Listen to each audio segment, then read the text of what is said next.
Hi everybody, welcome back to the channel, and today we're doing another fragrance review.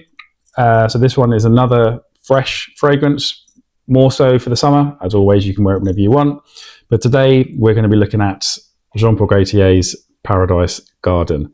Now I recently showed this one in my 10 summer fragrances options, so there's a little bit in there, but obviously I'm going to give you a slightly more in-depth review now as to how this actually smells. So we'll start off with the presentation. So obviously the bottle is the Le Beau line, so it doesn't have the rounded, it has the kind of more chiseled frame. The little fig that covers down here, this is actually embroidered, it's sort of stuck on there. So at the bottom there. Doesn't have a cap, so these ones have a little pull tab, so it's like a little pull here. And it's an eau de parfum concentration. So as always, I start off with the notes and I put them up on the screen, and then I'll run you through how the atomizer works and how it smells. So excuse me, I'll just look down for a second. So in the top, just basically they say it's green notes, watery notes, mint and ginger. In the mid, you've got coconut, fig and salt. And then in the base is tonka and sandalwood. So let's give you a little spray of the atomizer so you can see how this one looks. Yes, lovely, lovely fragrances. One of my favorites for summer, particularly. I know I say you can wear whatever you want whenever you want, but this one is one I do tend to wear in the summer. So this is a fruity bomb. Smells to me like you're down on holiday, you're by the pool or you're on the beach and you're sipping a nice cocktail. It's kind of got that vibe to it. So that coconut, you really got a nice coconut feel there. The green notes, the watery notes is very kind of tropical at its core. And it just smells like a nice alcoholic cocktail.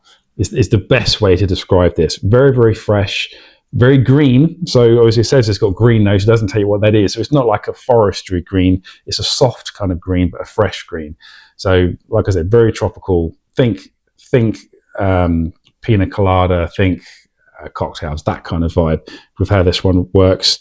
There is some wood in the base, which gives it some backbone for its performance. This is a very powerful fragrance. Longevity on this is incredible. It's only an eau de parfum concentration, but I would suggest that they've ramped that oils quite high for an eau de parfum because this one projects and lasts a long time. So in terms of its projection, it's a good arm's length. In fact, a little bit more than that. This one will fill a room if you are not careful. So don't go too heavy on this. Again, 3, 4, maybe 5 sprays. Don't go too heavy.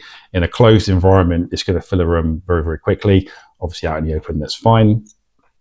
In terms of its longevity, you're going to be looking somewhere between 8 and 10 hours, maybe a little bit more. It does tend to just stick around and hang around. It's quite linear, doesn't change too much. So it's like I said, it kind of keeps that kind of cocktail vibe all the way through, I would say. It doesn't have that. There's no transitions from top through mid into base, really. It just kind of stays that way throughout the whole life cycle of this fragrance. Price point, you can pick up a 50ml bottle for about 60 or 70 pounds. This is the 125ml, I want to say. I think this cost me about 80 or 90, maybe 100 pounds. But very, very nice. I like the Le Beau line. I like Jean Paul Gaultier there. Very nice fragrances. So, and that's pretty much all there is to know about this one. Tropical, fruity cocktail in a bottle with great longevity. Any questions, any comments, as always, stick them in the comments box below. I'll do my best to answer them, and I will catch you on the next one. Take care.